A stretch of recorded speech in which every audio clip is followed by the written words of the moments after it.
いつか手に入れたいって思っていた、これ多分全部ハンドでカットしてます。リメイクってのはよくあったんだけど、ちゃんとモードに昇華した、ちょっと似たものを作ってるけどね言っちゃダメこんにちは、シュトーレイです。今回はですね、私がおしゃれだなと思っている人に墓場まで持っていくであろう、墓場までもうじきかもしれません。やめてもうじきじゃないな。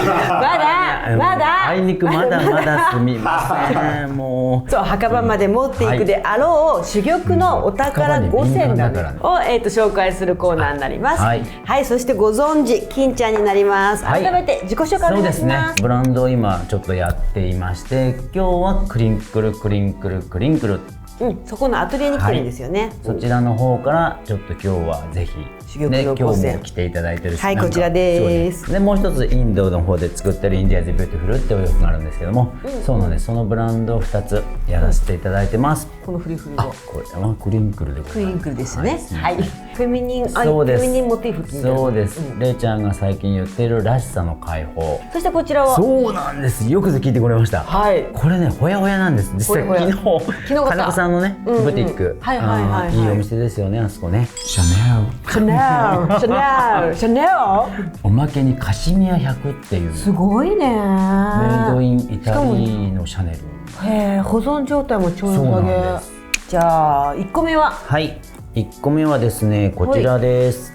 エルメスの馬車かな、これは馬車モチーフのバングル。いつ手に入れたの？28年ぐらい前かな。30なってすぐぐらいに買ったマイファーストエルメスなの。ファーストハワイのファーストエルメスがこれなんです。せっかくだからちょっとハワイとかエルメスでも行こうって思って出会っちゃった。まあそれだけじゃないね。ちゃんとその中に実はこれじゃなかったのね。その時に星と月っていう、そうなんです。星と月がこのカットされてるものがあって、それがポパイですごいフューチャーされてて、めちゃくちゃ人気になったの。だから日本でも買えなくて、なんかそれとタイミングがあったんで、あればいいなーで本当になんとなく覗いたぞみたいな。そうなんです。別にそんなに高い商品じゃないのけど、ちゃんとスターリングシルバーで6万円台だったり。あの頃でもそれくらい安かったんだよ。それでも僕にとっては30成り立てちょいぐらいだったんで、ドキドキエルメスだよね。星が欲しかったけど、これがアイコン的にエルメスっぽいねって、この柄で良かったんだ。なんかこのシリーズがもう一つ二つ欲しい時期があって、スタッフの方に聞いたら、これ今生産できないんですって言われたんです。そうなんだ。そうなんです。それはなぜかというと、これをカットする職人さんがいない。ある山梨のジュエラーさんとお会いすることがあって、僕もはっきりは言えないですけど、キンバルさんこれ多分全部ハンドでカットしてますって。この細さはハンドじゃないと切れないと思いますって。ここの車輪のとこのこの細さとかがやっぱり手彫りじゃないと無理かなって。こちらが僕のマイファーストエルメスです。エルメス素敵でございます。じゃあ早速2つ目、お洋服ですね。なるほど。そうなんです。これはどちらの？これはね、イギリスのポール・ハンデンっていうブランドで、こだわりのある男の子とか、結構ファッションに対する、そうです、そういうのが好きな子たちにはやっぱポール・ハーデン多分今でも憧れじゃないかなと思います。マックコートっていう名前なんですよ。だからこれは要するにデザインを変えずにずっとやってるの。で、僕もともと生地屋さんだったのよ。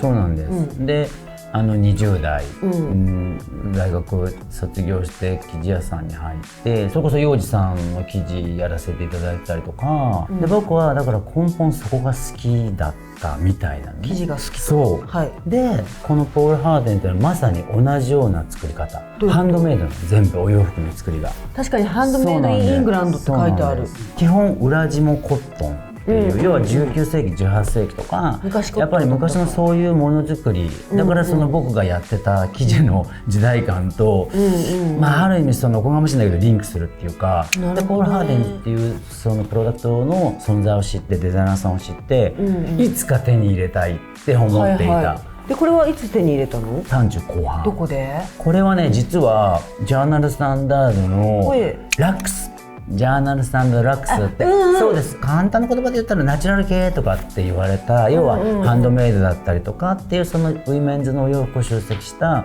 すごいいいお店で、僕はこの素材の作り方、なんかちょっとごわっとしてる感じ、いいシワ感がこう触ると出るというか、これ言ったら 2,3 時間喋れちゃうんだけどけど本当にそういう簡単に言えば織り機食器の構造とか、だから昨今でいう楽ちんな素材感とか、軽量であるとか、そことはもちろん真逆なもの、それが僕は悪いとは言わなくて、すごい今の生活には合ってると思うからすごくリスペクトするんですけど、なんか知らないけど僕はこういうのに惹かれちゃうんです。ボタンとかも全部自分でね、好きなんです。こっちから力ボタンっていうここで止めるんですよ。こういうふうにするとボタンが今日は取りにくくなるから、後ろのレザーでちょっとかましてあるやつね。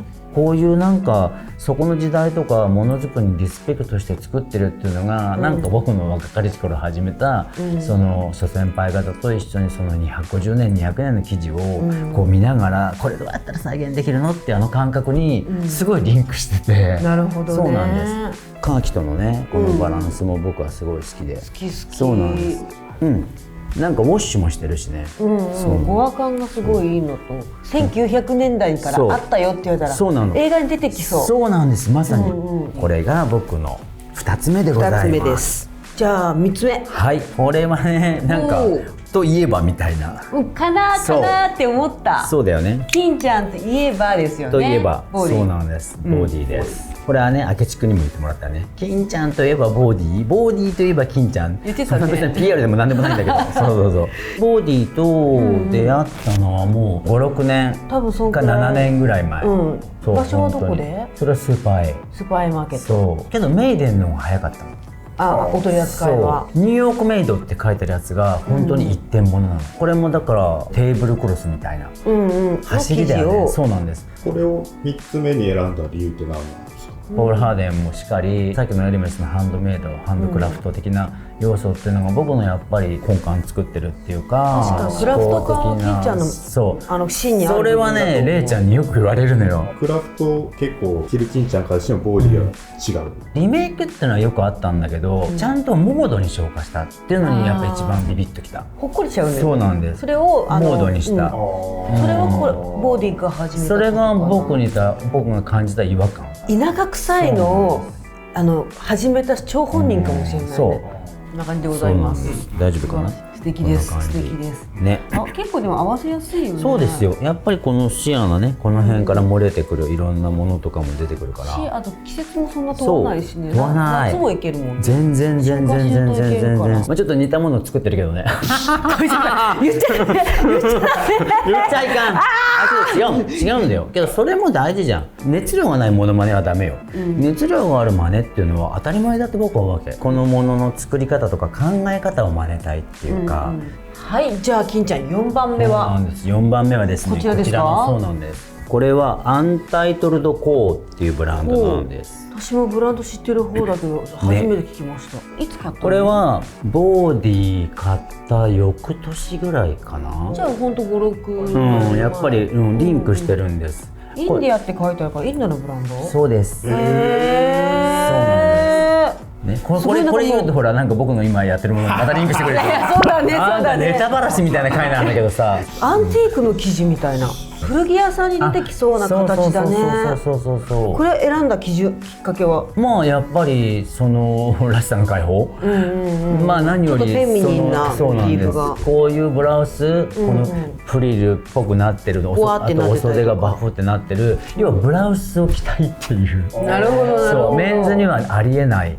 僕のファーストこのゾーニングに来た。手に入れた初めてのフェミニンみたいな。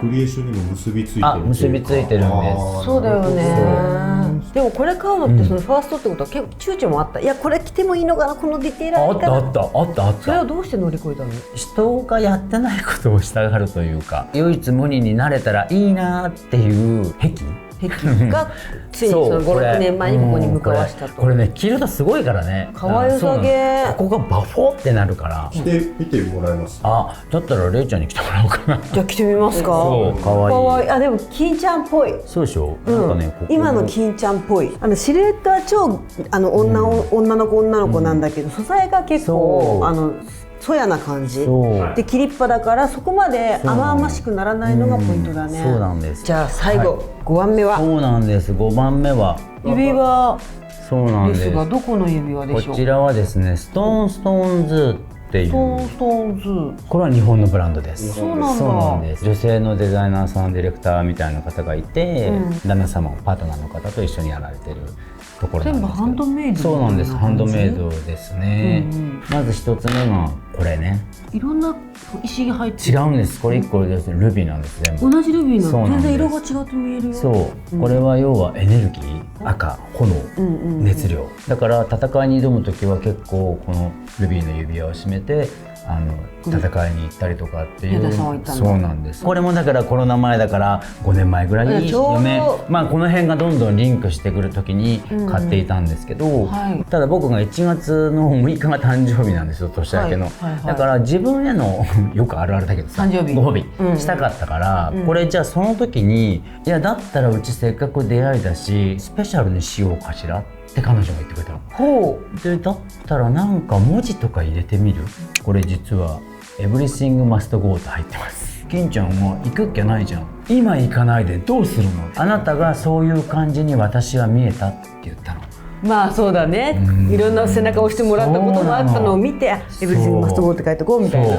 であなたがこれで熱量を持って前に進めるでしょだったのよって言われて、あらわっちゃらーってもう一個はそうなんです。こちらが黒、その後にそうなの手に入れた黒ブラックダイヤです。ブラックダイヤ。おお。でショップでまたポップアップをやっていて、その時に実は違うやつを選んだの、でオーダーしたの。これをそのオーダーした後に見ちゃって、うわ何これってなって、これね金ちゃんマッチ棒なんだよね、私の考えからしたら。マッチ棒？そうマッチ棒の一番上のところをそうをイメージしたマッチ棒をイメージしてんのって言われて、めちゃ素敵じゃんって思ったらこっちの方がハマっちゃったの。だけどお支払いしてもうオーダーもしちゃったのよ、他のやつを。なんか今更なーって思ってた、だけどどうしても気になって翌日もう一回行ったの。こっち、ああやっぱねって言ったの彼女。口くると思ったよと。ブラックダイヤは守りなんだって。あなたこのエネルギーをこういいバランスにするのはこの子よって言われて、このバランスなんだ。なんかやるんじゃない。その時に僕副業を決めてた時だった。おお、その人見える人とかそういうことではなく、まあけどなんか石をいじってる人って結構ちょっとスピリチュアルなとこあるもんね。前のキャンセルしてこっちに来たと。キャンセルしてこっちでいいよと断ることにつけて、人生の転機に寄り添ってくるそうなみたいな。の。そんな感じのなんかストーンズです。なるほど、ありがとうございました。いいお話たくさん聞けた。あと大丈夫かな。金ちゃんを深掘りできました。初めて見る方は金ちゃん何なんだろうみたいな、どんな人なんだろうっていうのがこれと今日のストーリーで分かったんじゃないかなと思います。皆さんどのアイテムが気になったでしょうか。ぜひぜひコメント欄に書き込んでおいてもらえたらなと思います。それではまた次回の動画でお会いしましょう。じゃあねー。